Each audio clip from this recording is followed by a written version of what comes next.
Welcome to our nation state dialogue series राष्ट्र राज्य संवाद श्रृंखला में आपका स्वागत है. 欢迎收看民族国家对话系列. I'm Dr. Geeta Kochar, moderator for today's discussion. Today it's our pleasure to have with us Professor Hua Shiping.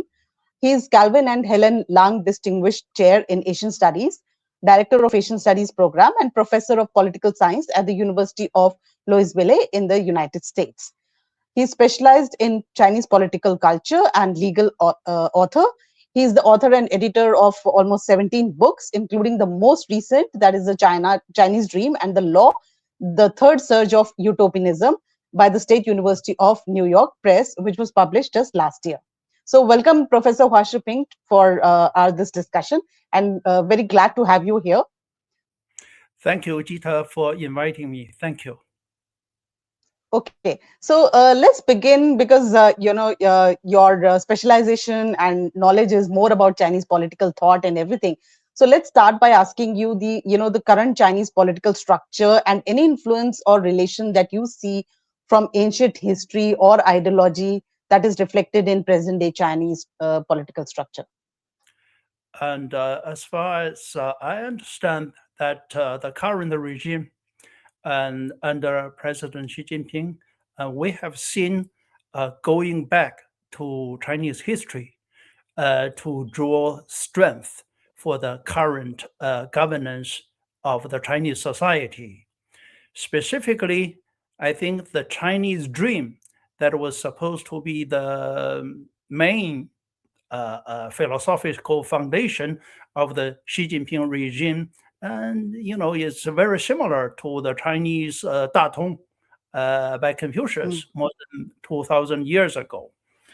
And the legal reforms under Xi Jinping in the last 12, 13 years have been able to borrow elements from legalism. And that was more than 2,000 years in the Qin dynasty devised by Shangyang.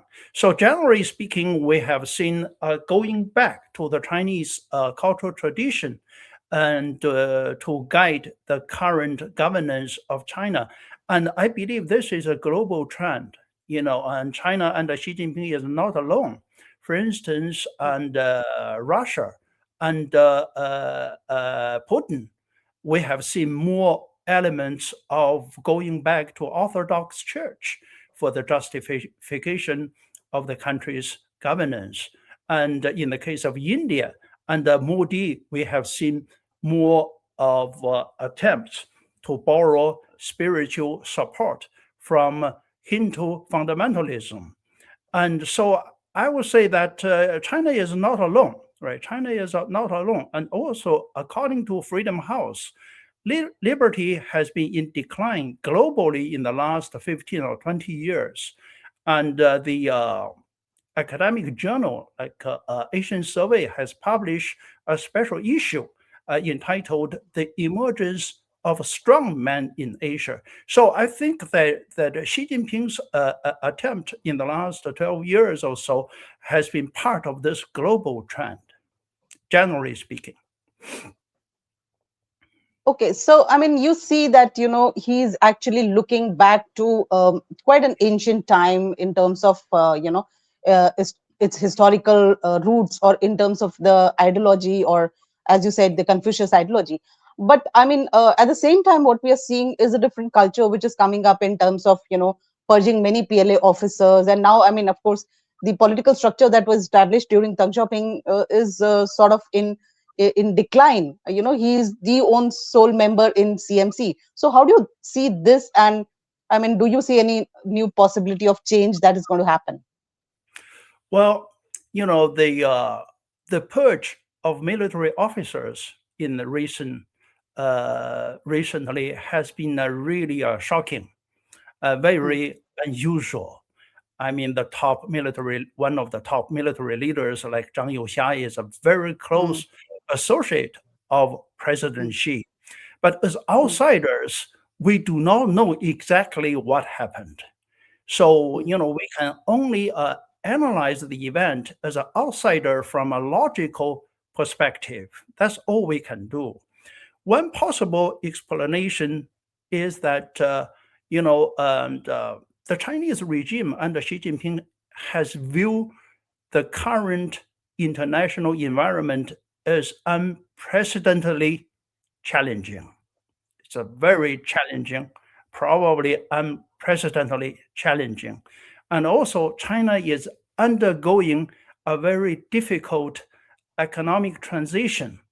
And because the old way of doing economics is no longer viable, in the last, before Xi Jinping, for instance, for 30 years, 20 or 30 years, China relied on the building of infrastructure, housing, and foreign trade. And it looks like, that things got to change because these two things are no longer viable anymore. So the regime is looking for new way to increase productivity, such as high technology. But China is domestically undergoing a difficult economic transition. So because of these two factors, the regime finds itself as in a very challenging situation. That's why for them, security is a top priority. I mean, the Chinese like to play with words. For instance, during the Jiang Zemin era, for instance, the catchword is that to develop productive forces is the hard truth, top priority. And Xi Jinping's immediate predecessor, Hu Jintao, stability is the hard truth. Now I believe security is the hard truth. So probably because of this reason that the military officers receive more severe penalty compared with the civilian officials. And this is not the first time, because if we look at the history of the CCP, for instance, during the Mao era and during the Cultural Revolution, for instance, and Mao's successor and Lin Biao was supposed to engage in a military coup d'etat against Mao. And his four immediate close associates, like Huang Yongsheng, Wu Faxian, Li Zuopeng, Qiu Huizuo, the four of them. And there's no evidence to show that these four military generals were directly involved in the coup d'etat against Mao, but they stayed in jail for many years. I think for a similar reason, because these military officers, unlike civilian officials, they are powerful. They are in command. And also in the military, the loyalty is very important. Each one of them has strong followings within the military. So the regime is more likely to impose more heavy penalty on those military officers and than civilian ones. But again, we don't know exactly what happened behind the recent purges of military officers. Just as an outsider, we can only analyze this from a logical and historical perspective. So, I mean, you told about the Mao era and the comparison with Lin Biao. But, so does that mean that in China, there are interest groups within the party or within the, PLA that have conflicts and contradictions among themselves? Is it the way that you would want to put it? Well, from outside, as outsiders, and we don't see the divides within the party. But as a rule of thumb, that communist regimes, state socialist regimes in the former Soviet Union, in China, usually we do not see the divide within the party. So we simply don't know. But from a logical perspective, human beings are different. There are differences among top leaders that would be natural, right? That would be natural. Quite often, the inside stories in China, outsiders do not know the details until many, many years later, like the Mao era, the Cultural Revolution. We know something about inside workings of the Mao regime only many decades after that, and also through those people who work inside, who came to the West. So we know something, right? But as far as the current situation is concerned, we simply don't know. And there are lots of speculations on the media, of course. But as a social scientist, we analyze the situation from a logical perspective, from a historical perspective. But unfortunately, we do not have empirical evidence and to speculate on the inside workings of the party. Okay, so let me go back to your, statement that Xi Jinping is trying to go back to the history and create a, more traditional, more ancient kind of a culture within it. And in your works, you have talked on for what we call it as, what you called it as a monistic understanding of the universe, where truth and power have a single source in relation to the authoritarian structure of China. So can you elaborate a little bit more of this for our viewers, and how this actually restricts China's understanding and or adoption of the Western, concepts? Yes, and thank you for reading my book. And I did say that the Chinese have a monistic understanding of the universe. The truth has one source, so is power. So the Chinese political structure after the unification of China in the Qin dynasty, by and large, has been an authoritarian one, with one leader at the top. Of course, sometimes the country was divided into several small kingdoms, but that rarely happened. For the most part, in the last 2,000 years, and since China was unified, it was largely what we called it all-encompassing political system. And because the Chinese have a monistic understanding of the universe, and they feel natural to have a authoritarian ruler. Doesn't matter what you call it. You call it an emperor, you call it whatever, somebody at the top, you feel natural about it. It was first has to do with the Chinese geography.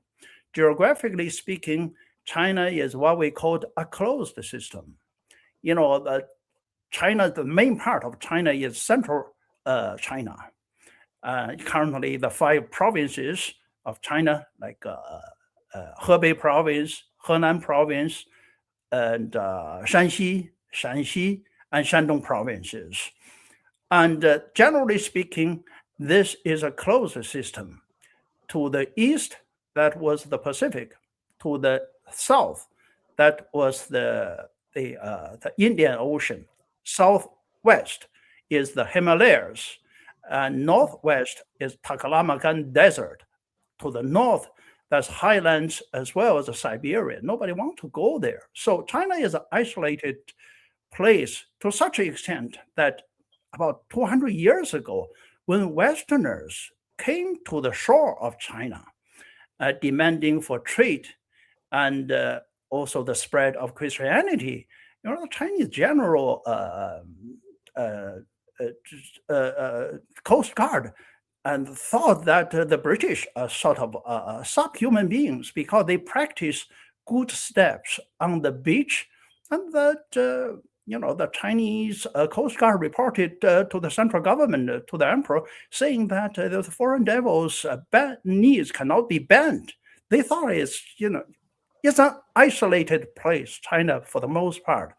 And also another evidence is that in about 1,000 years ago, in the official map of China, Western Europe was not there, right? I think vice versa. And the Roman Empire, as well as the Greek city-states, they did not realize there was a place that was called China. So China is an isolated place. And also, geographically speaking, China is good for farming. Farming culture is different from people in the north, the nomadic tribes. Nomadic tribes is mobile. Farming culture is a conservative. They stay there, people stay in the same village for generations and generations. And this is also different from the Mediterranean, right? Like the Roman Empire has to trade, has to import food, grain from North Africa. They're used to having trade to open up China was largely an isolated place, and also China is large enough to be self-sufficient. So Chinese culture is conservative, right? Is conservative. And also agriculture is important. China is known for building lots of irrigation systems. Irrigation system cannot be maintained by individuals. It has to be maintained, developed by the central government. That also gave the central government lots of power. So traditionally, the Chinese state is very strong compared with other places, and it has the authoritarian tradition. Modern examples, I'll give you two modern examples. Qing Dynasty is the last one. Qing Dynasty is also the one that make the first modern constitution. But Qing's modern constitution was based on the Meiji Constitution of Japan. But in comparison of the two constitutions, and the Meiji Constitution gives people more rights, more liberty than the late Qing Constitution. The PRC 1954 Constitution was based on the Soviet Constitution in 1937. Again, comparatively speaking, the PRC 1954 Constitution gives people less liberty than the Soviet counterpart. So comparatively speaking, because of this history and geography, China is more likely to develop authoritarian regimes than any other countries. So, I mean, in talking about the authoritarian structure of China, one of the things which Chinese try to project to the whole world is that it has got an inner party democracy, which is basically the concept when everyone questions about the the legitimacy of the CCP. So, in your view, is China wary about the liberal democracy, and are the Chinese leaders having any fears or challenges in ruling the state under the current structure that they have created? Well, that you are right, that under President Xi, China's inner party democracy system has changed. Under Hu Jintao and previously under Jiang Zemin, for instance, let's use Hu Jintao as an example. Under Hu Jintao, that basically the 9 standing members of the political bureau divide labor among themselves. So each person is responsible for one domain of work, right? One domain of work. So the power was more decentralized under Hu Jintao.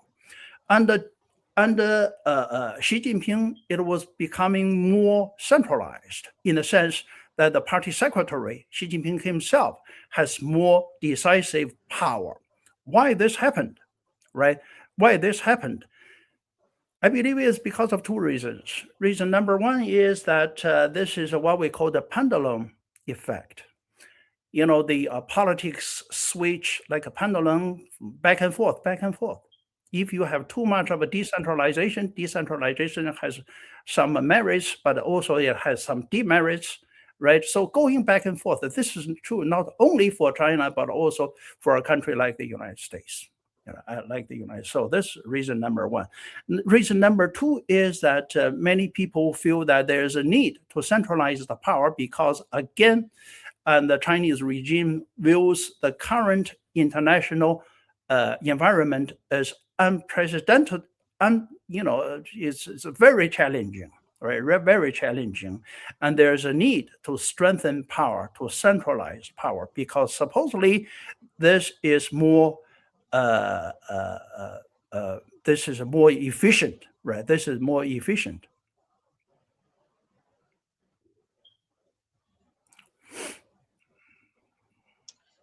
Thank you. So, I mean, yeah. So no. So what you're talking about is the external environment, which the Chinese feel is very challenging, especially the US. But I mean, you are correct in that sense. But one of the things which is happening since Trump's last tenure, and I go back to a little more broader, understanding of China, is the US-China, trade war that we've been seeing for quite a long time. So, and you have actually talked about something which I have less heard about, is the Jacksonian nationalism of US policy. So can you just elaborate a little bit more on that? What is that, and how does that affect US policy towards China? And then I'll come back to how Chinese policy is. Yeah. The so-called Jacksonian nationalism, and I believe this principle is embodied in the United States 2026 National Security Strategy. In this strategy, and we have seen an attempt to de-emphasize global power competition as well as ideology. Instead, that the Trump administration looks like to give priority of consolidating U.S. power in North America and South America. For instance, Venezuela, for instance, and Panama Canal, for instance, Cuba, for instance, Canada, and Greenland, etc. What about the commitment to Western Europe, right? It's less so. The United States want the Western allies to take more of a responsibility.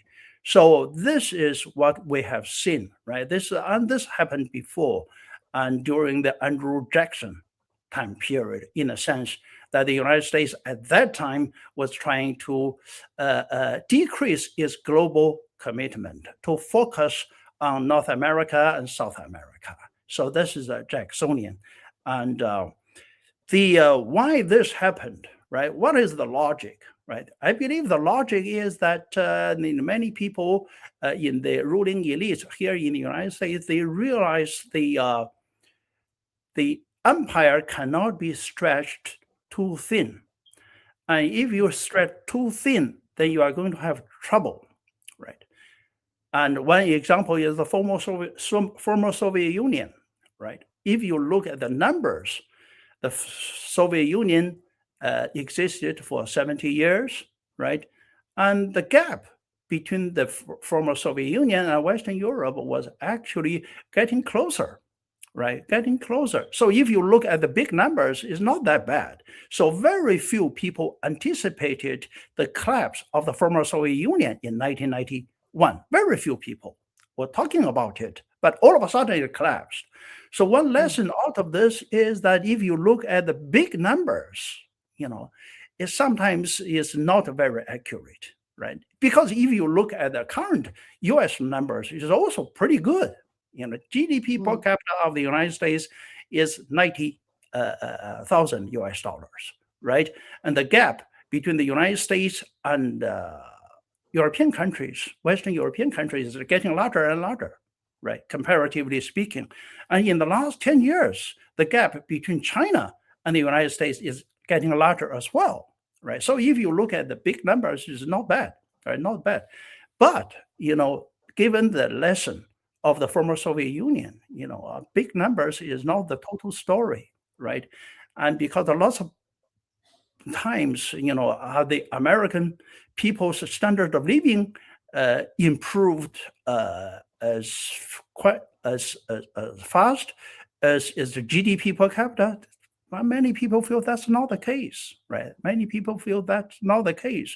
So that, I believe, that was the rationale behind President Trump's attempt and to sort of focus more on North America and South America, and delegate some of the responsibilities to Western European countries. So I believe that's the case, right? I believe, and America did that before under President Andrew Jackson. That's what I call Jacksonian nationalism. I think there are some similarities between what President Trump is doing and President Andrew Jackson was doing before. Okay, I'll come back to your, proposition about how US is dealing in Venezuela and everything. But let me just put it the other way around as well. How do you think China wants to deal with the US for all the pressures that is creating in curbing China's rise, especially with these trade tariffs and all of this stuff? Well, I think in a general sense, right? In a general sense, the Chinese government was trying to push for a global order and that was characterized by multi centers. China is one, United States is one, Europe is one, maybe ASEAN, Southeast Association of Southeast Asians, multiple one, instead of one superpower in dominance. I believe this is what the Chinese government was trying, strike for. Right, that's desirable. Although some Chinese intellectuals have pushed it a lot further than this to claim that the Chinese dream is a world dream. But I do not believe this is the official policy. Right, I believe the official policy is to try to push for a global order that was characterized by multipolar. Multiple centers, multiple centers. But from the perspective of the United States, right, from the perspective of the United States or U.S.-China relations in general, I believe that there are three perspectives in dealing with the U.S.-China relations. The first one is ideological. The second one is global domination. It's about power. And the third one is business. The first two perspectives, the ideological, the global domination, is a zero-sum game. And the third one, economics, is not a zero-sum game. I believe that the Jacksonian nationalism and is not an emphasis on ideology, is not an emphasis on global dominance. I think it was largely for economics. And I believe this maybe it should be a foundation in conducting U.S.-China relations, right? Try to avoid ideological issues. Well, and the United States focus on North America, South America, and and China want to push for a multipolar world. They are not really in conflict with each other, right? And let's focus on economics and in the relations between the United States and China. And this is not a zero-sum game. I believe this will be a more constructive approach in dealing with U.S.-China relations. And I think because of the Jacksonian nationalism, as I perceived, this is possible. This is possible. Again, there are always some extreme people on both sides. For instance, on the side of China, some Chinese intellectuals and even some diplomats were talking about the Chinese dream is the world dream, and and this I don't think many people will agree with this, right? And if China desire a multipolar world, with multiple power centers, and that does not contradict a Jacksonian nationalism from the United States. And think this is a right constructive approach in dealing with U.S.-China relations. Focus on economics, not on ideology, not on global dominance.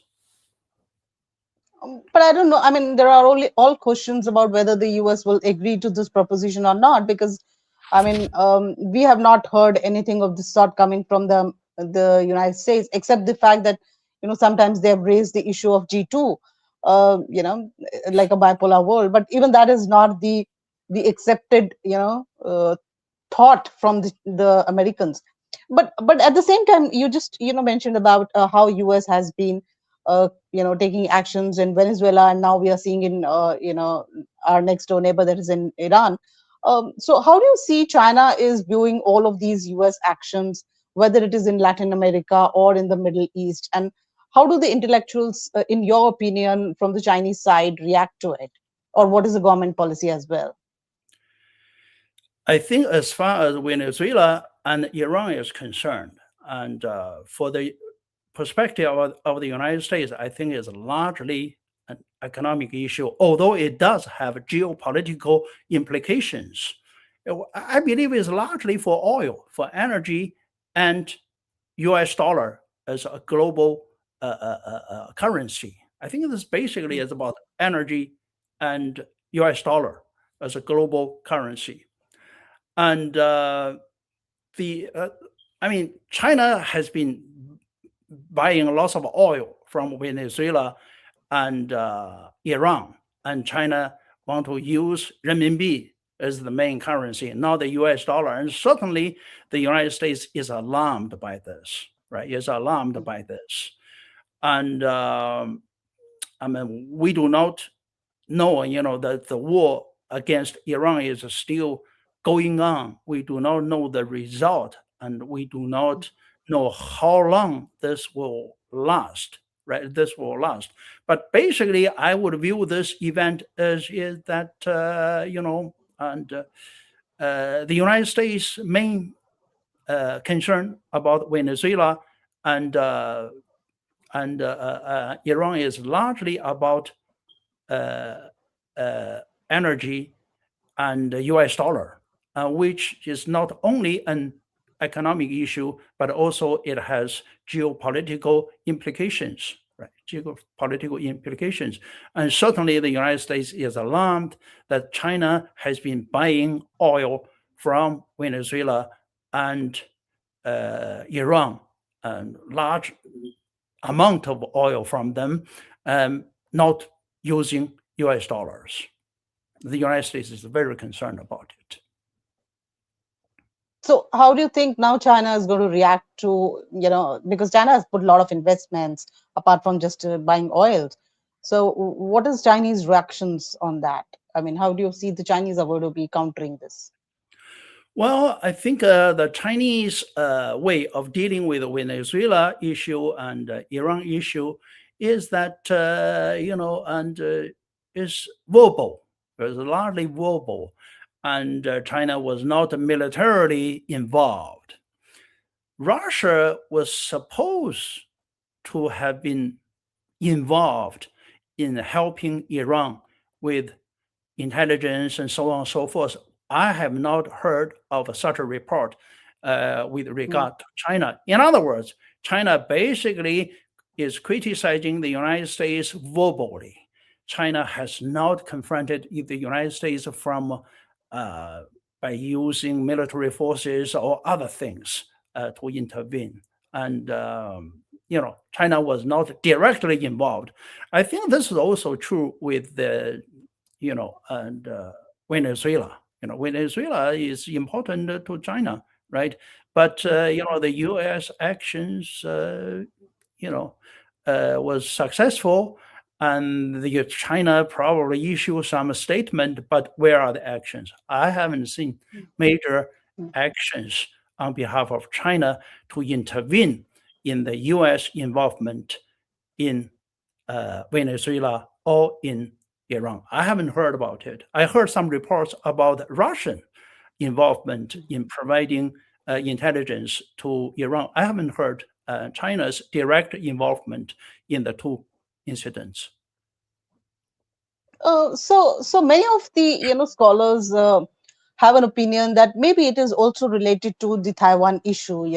How do you see that? I mean, maybe the Chinese are thinking of probably using a violent means for reunification of Taiwan, and I don't know whether you believe that is possible or not. And probably they're weighing all the pros and consequences that if they do not involve in U.S. conflict, probably U.S. will not get involved in Chinese conflict as well. And what will be U.S. policy towards it? Because there's a lot of ambiguity that's coming out. The U.S. policy towards the Taiwan Strait has been pretty consistent.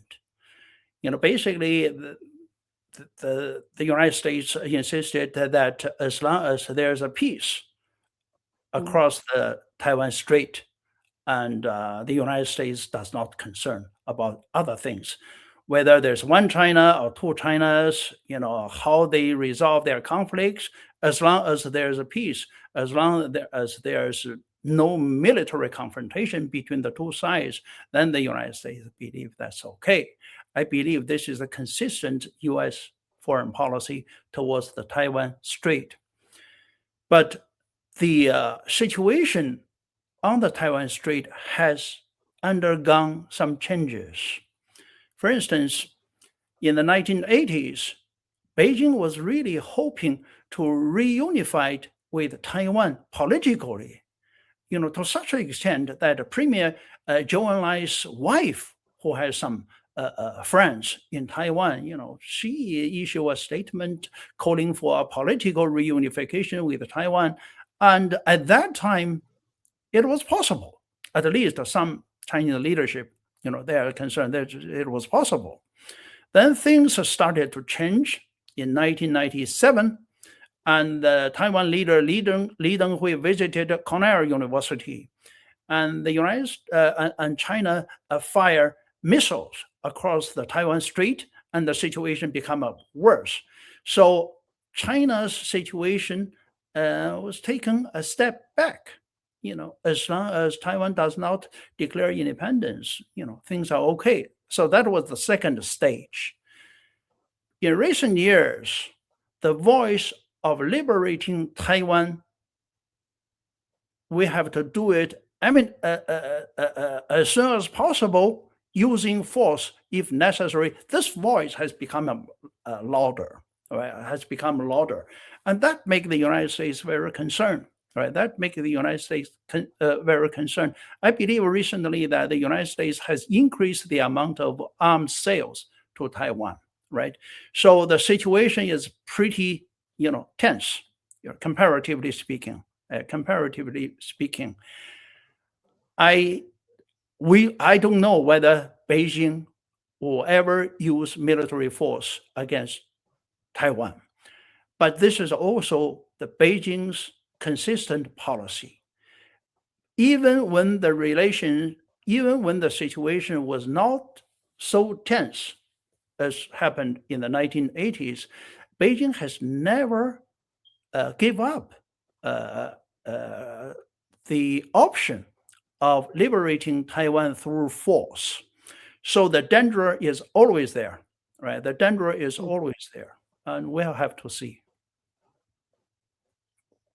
Okay, like going back to the U.S.-China conflict or the trade war that's happening, U.S. policy towards China has somewhat moved from kind of a trade war to decoupling, and now of course they're using the term as de-risking. So how do you see its future? I mean, the U.S.-China relations as a future, and what are the points of accommodation and adaptation between the two powers that you see?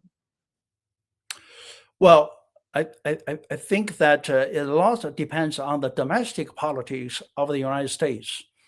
As far as the current administration under President Trump is concerned, if you read the national security strategy closely, apparently there is a de-emphasis on ideology. Apparently there is a de-emphasis on global competition. The focus is more on North America and South America and more on economics.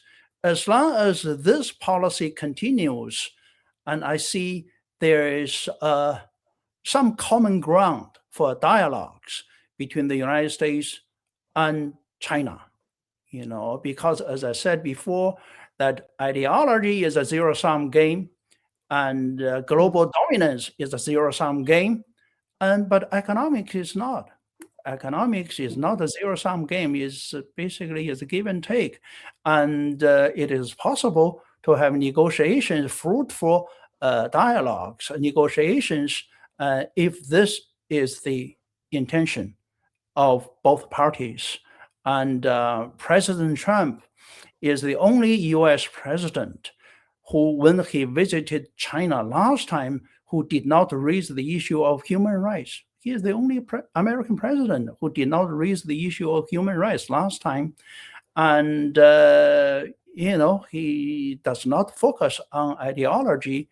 And again, and the Jacksonian nationalism is to safeguard, to give priority to North America and South America, and to let European countries handle the problems of Europe, And I think this will make the dialogue between the United States and China more constructive. We will see.